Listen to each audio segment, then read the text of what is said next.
அஸ்ஸலாமு அலைக்கும், welcome back to my channel. இன்றைக்கான வீடியோ ஒரு இன்ட்ரெஸ்டிங்கான vlog, அது கூட சில மோட்டிவேஷனும் இருக்குது. கண்டிப்பாக இன்ட்ரெஸ்டிங்காக இருக்கும். பிடிச்சிருந்தா கண்டினியூ பண்ணுங்கள், இல்லைனா ஸ்கிப் பண்ணிக்கோங்க. இந்த டே நான் வீடியோ எடுத்த டைம் பார்த்திங்கன்னா சண்டே. அன்றைக்கி வந்துட்டு காலையில் மார்னிங் பிரேக்ஃபாஸ்ட்டுக்கு வந்துட்டு இட்லி, தேங்காய் சட்னி, தக்காளி சட்னி எல்லாமே வச்சுட்டு, அதுக்கப்புறமா பின்னாடி பேக்யார்ட் சைடு வரும்போது இந்த மருதாணி வந்து கண்ணில் பட்டுச்சு.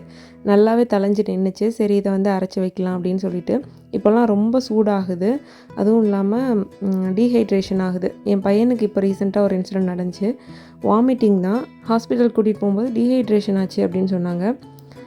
நீர்ச்சத்து குறைஞ்சிச்சு அப்படின்னா அது சைடு எஃபெக்டாக வந்து எவ்வளோ பெரிய இன்ஃபெக்ஷனை உண்டாக்கி விடுது அப்படிங்கிறத நான் அன்றைக்கி தான் பார்த்தேன்.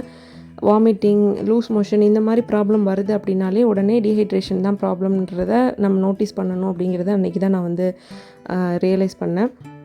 அப்புறம் வாட்டர் கண்டென்ட் இருக்கிற ஃபுட்ஸ் எல்லாம் அதிகமாக கொடுக்கும்போது நார்மல் ஆகிட்டான். ஸோ அதனால் கண்டிப்பாக வந்து இந்த வெயில் சீசனில் வந்துட்டு அதிகமாக நீர்ச்சத்து இருக்கக்கூடிய காய்கறிகள், பழங்கள், இளநீர், அதுக்கப்புறம் தயிர், மோர் இந்த மாதிரி விஷயங்கள்லாம் எடுத்துக்கிறது நல்லது. அதை நானும் ஃபாலோ பண்ணணும். கண்டிப்பாக வீடியோ பார்த்துட்ருக்க வியூவர்ஸ் நீங்களும் வந்து ஃபாலோ பண்ணுங்கள். ஒரு சின்ன பிரச்சனை தான், இதெல்லாம் ஒரு பெரிய விஷயமா அப்படின்னு நினச்சோம்னா அதுதான் ஒரு பெரிய விஷயமா வந்து நிற்கிது. இப்போது அடிக்கிற வெயிலுக்கு கண்டிப்பாக ரொம்பவே தண்ணீர் அதிகமாக தேவைப்படுது. அதுக்கப்புறமா நான் வந்து காலையில் மார்னிங் பிரேக்ஃபாஸ்ட்டு செஞ்சுருந்தேன் இல்லையா, அதெல்லாம் வந்து சாப்பிட்டுட்டு அடுத்த வேலையை பார்க்கணும். மதியம் லஞ்சுக்கு வந்து என்ன பண்ணியிருந்தேன்னு பார்த்தீங்கன்னா, பீஃப் வச்சுட்டு ஒரு கிரேவி வந்து ரெடி பண்ணியிருந்தேன். அதுக்கு தேங்காய் பால் எல்லாமே அரைச்சி ரெடியாக இருக்குது. ஸோ அதுக்கப்புறமா இதுக்கு மேலே டைம் இல்லை, ஒரு 12:30 மணி இருக்கும். 12:30 மணி 1:30 மணி இருக்கும். நான் வந்துட்டு சரி மருதாணி அரைச்சிடலாம் அப்படின்ட்டு.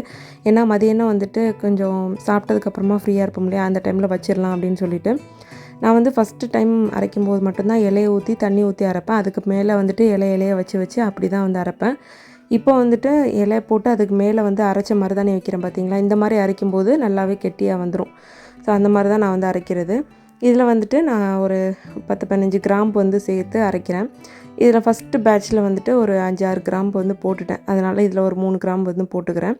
கிராம்பு போட்டு நல்லா வந்து அரைச்சி எடுத்துடலாம். இந்த மாதிரி அரைக்கும்போது கிராம்போட அந்த ஃப்ளேவர்னாலே என்னன்னு தெரில, ஆனால் ஸ்டெயின் நல்லா இருக்குது. இப்போது நம்ம யூடியூப்லலாம் அதிகமாக பார்த்தோம்னா கிராம்பு வந்து பேனில் போட்டுட்டு அதுக்கு மேலே வந்து மெஹந்தி வச்ச கையெல்லாம் வந்து காய வைப்பாங்க இல்லையா, அந்த மாதிரி பண்ணும்போது அதோட ஸ்டெயின் நல்லாயிருக்கும் அப்படின்ட்டு. பட் இந்த மாதிரி மருதாணியில் வச்சு அரைச்சி பாருங்களேன், உண்மையிலேயே சூப்பராக இருக்குது. நான் ரொம்ப நாளாகவே இதை தான் வந்து ஃபாலோ பண்ணிகிட்ருக்கேன். அதுக்கப்புறம் மிக்ஸி வந்து நல்லா ஒயிட் கலரில் இருக்கிறதுனால அதை நல்லா வந்து தேய்ச்சி வந்துட்டு தொடச்சி எடுத்தாச்சு. அதுக்கப்புறமா கிச்சனில் கொஞ்சம் வேலை இருந்தது. இந்த கபோர்டில் இருக்கக்கூடிய திங்ஸ் எல்லாம் எடுத்து ரீஅரேஞ்ச் பண்ணிடலாம் அப்படின்னு சொல்லிட்டு, தேவையில்லாமல் இருக்கக்கூடிய பாக்ஸஸ் எல்லாமே எடுத்து தூக்கி போட்டுடலாம் அப்படின்னு சொல்லிட்டு. தூக்கி போட்டுடலான்னா எடுத்து வேறு எங்கேயாவது வச்சிட்டோம் அப்படின்னா அது எப்போயாவது யூஸ் ஆகும் அப்படின்றதுனால. ஏன்னா எல்லாமே ஒன்றா மிக்ஸ் ஆகிருக்கிறதுனால நமக்கு எங்கெங்கே என்னென்ன கிடக்கு அப்படிங்கிறது தெரியாது. சம்டைம்ஸ் இந்த மாதிரி டீக்ளட்டர் பண்ணி நம்ம வந்து எல்லாத்தையும் எடுத்து ஒரு ஓரமாக வச்சிட்டோம் அப்படின்னா அதுவே பார்க்குறதுக்கு ஒரு ஃப்ரீயாக, ஒரு ஸ்ட்ரெஸ் ஃப்ரீயாக இருக்க மாதிரி இருக்கும். அந்த இடத்த பார்க்கும்போது திரும்ப திரும்ப பார்த்துட்டே இருக்குன்னு போல் தோணும். எனக்கு அப்படி தான். எந்த ஒரு இடத்த க்ளீன் பண்ணாலுமே திருப்பி அதை நின்று ரசிச்சிட்டு இருக்கிறதுக்கு ரொம்பவே பிடிக்கும். ஸோ அதனால் இது எல்லாத்தையும் எடுத்துகிட்டு போய் நம்ம வந்து பின்னாடி பின்புற கொல்லையில் வச்சுட்டு கழுவிடலாம் அப்படின்னு சொல்லிட்டு. ஏன்னா சிங்க்லேயே போட்டோம் அப்படின்னா அந்த இடத்தையே ரொம்ப அடைச்சிக்கிறோம். நம்ம இதை கழுவுணுமேனு ரொம்ப இதாகவே போயிட்டுருக்கோம். அதனால் சாப்பிட்டு முடிச்சுட்டு மதியானம் போல் போய் வாஷ் பண்ணிக்கலாம் அப்படின்ட்டு. ஃப்ரிட்ஜில் என்ன பிரச்சனைன்னு தெரில, எப்போவுமே க்ளீன் பண்ணி வைக்கிற ஒரு ஃப்ரிட்ஜ் தான். பட் வந்து கீழே இந்த மாதிரி அந்த வெஜிடபிள் பேஸ்கெட்டுக்கு கீழே ஒரு எல்லோ கலரில் அப்படியே ஒரு இதாக வந்து படிஞ்சிருந்துச்சு. அது என்ன காரணம்னே தெரியல. சரின்னு சொல்லிட்டு அதை வந்து க்ளீன் பண்ணிடலாம் அப்படின்ட்டு அதையும் வந்துட்டு எடுத்து அதில் இருக்கக்கூடிய அந்த பேஸ்கெட் எடுத்து க்ளீன் பண்ணிடலாம் அப்படின்னு சொல்லிட்டு எங்களோட பேக்யார்டில் வந்துட்டு போட்டாச்சு. இதை இனிமேல் வாஷ் பண்ணிவிட்டு அதுக்கப்புறமா திருப்பி கொண்டு போய் அதெல்லாம் அது இருக்கிற இடத்துல வைக்கணும்.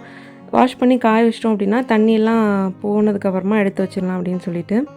ஓகே, இப்போ அந்த மோட்டிவேஷன் டாப்பிக்குள்ளே போகலாம். மோட்டிவேஷன் சொல்கிறத விட இப்போது ரீசெண்டாக நான் பார்க்குறது என்னென்னு பார்த்தீங்கன்னா, இந்த பிரபஞ்சம், அஃபர்மேஷன், அப்புறம் வந்து லா ஆஃப் அட்ராக்ஷன், இந்த மாதிரி நிறைய விஷயங்கள் வந்து கேள்விப்படுறோம் இல்லையா. இதெல்லாம் உண்மையா, இதெல்லாம் நம்ம வந்து நம்பலாமா அப்படிங்கிற மாதிரி பல விஷயங்கள் இருக்குது. என் லைஃப்பில் சில இன்சிடெண்ட் நடந்ததுக்கு அப்புறமா தான் நானுமே இதை நம்பி இப்போல்லாம் வந்துட்டு இந்த மாதிரி சில விஷயங்கள் வந்து எழுதி வைக்கிறது இந்த மாதிரி பண்ணுறேன். ஸ்டார்டிங்கில் எனக்கு இந்த பழக்கம் வந்து சும்மா ஒரு வீட்டில் இருக்கும்போது போர் அடிக்குதே அப்படின்னு செஞ்ச ஒரு விஷயம். இது வந்து ஒரு ஜேர்னலிங் அப்படின்னு வச்சுக்கலாமே. என் லைஃப்பில் இதெல்லாம் கிடைக்கல, இதெல்லாம் கிடச்சிருக்கு அப்படிங்கிற மாதிரி சில விஷயங்கள் வந்து நோட் பண்ணி எழுதி வைக்கிறது உண்டு. ரொம்ப நாளுக்கு அப்புறமா அதை எடுத்து பார்க்கும்போது இதெல்லாம் நமக்கு நடந்திருக்கே அப்படின்னு டிக் பண்ணுற மாதிரி இருக்கும். ஸோ கண்டிப்பாக வந்து எழுதி வைக்கிறது அப்படிங்கிறது தப்பான பழக்கம் இல்லை. அது ரிப்பீட்டடாக நம்ம எழுதும்போது நம்ம மனசை அதை வந்து அக்செப்ட் பண்ணிக்கணும். நமக்கு அது கிடைச்ச மாதிரி ஒரு ஃபீலும் கிடைக்கும். இந்த விஷயத்தில் நான் இப்போ என்ன எழுதிட்டுருக்கேன்னு பார்த்தீங்கன்னா, my YouTube income is $100. I received my income today அப்படின்னு எழுதியிருக்கேன். இன்றைக்கி என்னோடய அமௌண்ட்டை வந்து நான் ரிசீவ் பண்ணிட்டேன் அப்படின்னு, என்னோடய யூடியூப் இன்கம் ரிசீவ் பண்ணிட்டேன் அப்படிங்கிற மாதிரி நான் எழுதிட்டுருக்கேன். இந்த எழுதிட்டு அன்றைக்கி ஃபுல் டேயுமே அவ்வளோ ஹாப்பியாக இருந்துச்சு. ஏதோ அது கிடைச்சிட்ட மாதிரி, அந்த காசை நம்ம கையில் வச்சுருக்க மாதிரி, இந்த மாதிரி. ஸோ நம்ம அதை இமேஜின் பண்ணும்போதுமே நமக்கு அந்த ஒரு ஃபீல் வந்து கிடைக்கும் இல்லையா? நம்ம கிடைச்சிட்டோம், நமக்கு வாங்கிட்டோம் அப்படிங்கிற ஒரு ஃபீல் இருக்குது இல்லையா? அதுவே ஒரு நிம்மதியை தரும். நிறைய விஷயங்கள் நமக்கு கிடைக்கல, இல்லை அது இல்லை இது இல்லைன்னு சொல்லிட்டு நம்ம ஃப்யூச்சரில் இல்லாத ஒரு விஷயத்த வந்து யோசிச்சுட்ருக்கோம். பட் நமக்கு கிடைச்சிட்ட மாதிரி ஒரு ஃபீல் கிடைக்கிது பார்த்தீங்களா? அப்போவே அது வந்துட்டு ஏதோ ஒரு விதத்தில் நமக்கு கிடைக்க போகுது அப்படிங்கிற ஒரு ஃபீலும் மைண்டுக்குள்ளே வந்துடும். இப்போலாம் நான் இதை ரீசெண்டாக வந்து நிறைய வந்து புரிஞ்சுக்கிட்டேன். இப்போ வந்து இது எல்லாமே என்னது அப்படின்றத தாண்டி இது எல்லாமே ஒன்று தான். ஆனால் அதுக்கு ஒவ்வொருத்தவங்க ஒரு பேர் வச்சுக்கிறாங்க, அவ்வளோதான் பிரபஞ்சம். ஸோ அந்த மாதிரி ஒருத்தவங்க ஒரு பேர் வச்சுக்கிறாங்க. நம்ம வந்து அல்லாஹ் அப்படின்னு சொல்லி வைக்கிறோம்னு வச்சுக்கோங்களேன். இது எல்லாமே ஒன்று தான் இல்லையா? நம்மளை மீறின ஏதோ ஒரு சக்தி தான் நம்மளை ஆட்டி வச்சிட்ருக்கு அப்படிங்கிறது உண்மை தான் இல்லையா? அதனால் அதை புரிஞ்சுக்கிட்டு அப்படியே வந்துட்டு கொண்டு போகிறது நல்லது. இப்போ நிறைய விஷயங்கள் வந்துட்டு லைஃப்பில் இதுக்கு முன்னாடி சில விஷயங்கள்லாம் பண்ணேன் பார்த்தீங்களா? அதோடைய பிரதிபலனாக நிறைய விஷயங்கள் கிடச்சிச்சு.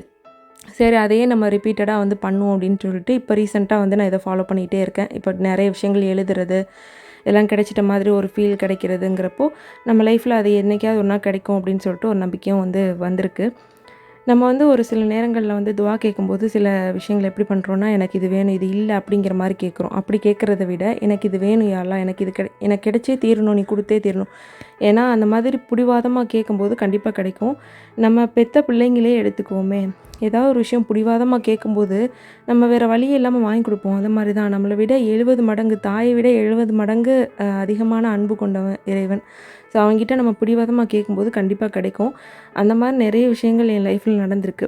ஸோ கண்டிப்பாக அந்த மாதிரி பிடிவாதமாக ரிப்பீட்டடாக வந்து கேட்டுக்கிட்டே இருக்கிறப்போ கண்டிப்பாக கிடைக்கும். அதே மாதிரி நம்ம எழுதி வைக்கிறோம் அப்படிங்கிறப்போ அது திருப்பி நம்ம மைண்டில் வந்து தெளிவாக ரிஜிஸ்டர் ஆகிடும். இந்த விஷயம் தான் நம்ம கேட்குறோம் அப்படிங்கிறது. எழுதி வச்சுட்டு அதுக்கப்புறமா அதையே யோசிச்சுட்ருக்காமல் இது கிடைக்கணும்னு யோசிச்சுட்ருக்காமல் அது கிடைக்கும் அப்படிங்கிற நம்பிக்கையில் அப்படியே வச்சுட்டோம் அப்படின்னா நம்ம மைண்ட் அதை வந்து ரிஜிஸ்டர் பண்ணிடும். ஓகே இது நமக்கு கிடைக்கும் அப்படின்ற மாதிரி கண்டிப்பாக என்றைக்காவது ஒரு நாள் அது கிடைக்கும். நிறையா தேங்க்ஃபுல்லாக ஃபீல் பண்ணிகிட்டே இருக்கிறது, எனக்கு இது கிடச்சிருக்கு அப்படின்னு. நம்ம தொழுது ஒரு விஷயத்த வந்து நம்ம உட்காந்து அதுக்குன்னே டைம் ஸ்பெண்ட் பண்ணி தான் கேட்கணும் அப்படிங்கிறது இல்லை. சாப்பிட்டுட்டு இருக்கும்போது கூட நமக்கு ஃபீல் ஆச்சுன்னா இந்த சாப்பாடு கிடைச்சதுக்கு நன்றி, இன்றைக்கி நான் கண் பார்வை நல்லா தெளிவாக இருக்கிறதுக்கு நன்றி, எனக்கு காது நல்லா கேட்குது அதுக்கு நன்றி அப்படின்னு. ஏன்னா இதெல்லாம் இல்லாமல் இருக்கவங்களுக்கு தான் அதோட அருமை தெரியும். திடீர்னு இதெல்லாம் நமக்கு இல்லாமல் போனால் தான் அதோட அருமை நமக்கு ரொம்பவே புரியும். அதனால் இருக்கிறத ரொம்ப நன்றி சொல்லி நம்ம நன்றி உணர்வோடு இருக்கும்போது கண்டிப்பாக கிடைக்கும். என்றைக்கோ ஒரு நாள் நடந்த பாஸ்ட் இன்சிடெண்ட்டை நினச்சி அதுக்காக வந்து ஃபீல் பண்ணிவிட்டு அதுக்காக நம்ம லைஃப்பை தொலைக்கிறத விட புதுசாக இனி வரக்கூடிய நாட்களை நல்லபடியாக கொண்டு போகணும். இன்றைக்கி நாளுக்கு நன்றி சொல்லி அல்ஹம்துலில்லாஹ்னு வந்துட்டு லைஃப்பை லீட் பண்ணுவோம். ரொம்ப பேசிட்டுன்னு நினைக்கிறேன். ஓகே, அப்படியே வந்துட்டு நம்ம கழுவி வச்ச பாட்டில் எல்லாத்தையுமே எடுத்து உள்ளே வச்சாச்சு. அதுக்கப்புறமா நம்ம ஃப்ரிட்ஜ் வந்துட்டு க்ளீன் பண்ணணும்னு சொன்னேன் இல்லையா? அதையுமே வந்து சூப்பராக வந்து க்ளீன் பண்ணி தொடச்சி எடுத்துகிட்டு இனி இதுக்குள்ளே திங்ஸ் எல்லாமே வந்து அரேஞ்ச் பண்ணி வச்சிட்டோம் அப்படின்னா வேலையெல்லாம் முடிஞ்சிடும். ஸோ கண்டிப்பாக வந்து இந்த வீடியோ உங்களுக்கு யூஸ்ஃபுல்லாக இருந்திருக்கும் அப்படின்னு நான் நினைக்கிறேன். நம்ம ஒரு நாளை எப்படி ப்ரொடக்டிவாக கொண்டு போகணும் அப்படிங்கிறதுக்கான ஒரு சின்ன விஷயந்தான். இந்த வீடியோ பார்க்கும்போது நமக்கும் ஏதாவது ஒன்று க்ளீன் பண்ணணும், வேலை பார்க்கணும், சும்மாவே இருக்கக்கூடாது அப்படிங்கிற மாதிரி உங்களுக்கும் ஒரு ஃபீல் வந்திருக்கும். ஸோ கண்டிப்பாக வீட்டை க்ளீனாக வச்சுக்கிட்டு அதுக்கு தகுந்த மாதிரி நம்ம வந்து ஓடணும். அதுக்காக எந்நேரம் க்ளீன் பண்ணிகிட்டே இருக்கணும் அப்படிங்கிறது இல்லை. நமக்கு எப்போல்லாம் அது வந்து தோணுதோ அதை வந்து அப்பப்போ க்ளீன் பண்ணி வைக்கிறது நல்லது. இன்றைக்கி சண்டே வேறு, பசங்க வீட்டில் இருக்காங்க அப்படிங்கிறனால ஒரு சில வேலைகள் எனக்கும் அவங்க ஹெல்ப் பண்ணிகிட்டே இருந்தாங்க அல்ஹம்துலில்லாஹ். ஸோ அதுக்கப்புறமா வேலையெல்லாம் முடிச்சாச்சு. அன்றைக்கி நைட் வந்து கிச்சன் அப்படியே ஃபுல்லாக வந்து பார்க்கும்போது ஒரு திருப்தி இருந்துச்சு, அப்பாடா க்ளீன் பண்ணிட்டோம் அப்படிங்கிற மாதிரி. எத்தனை பேர் இந்த மாதிரி இருப்பீங்க அப்படின்னு சொல்லிட்டு மறக்காமல் வந்து சொல்லுங்கள்.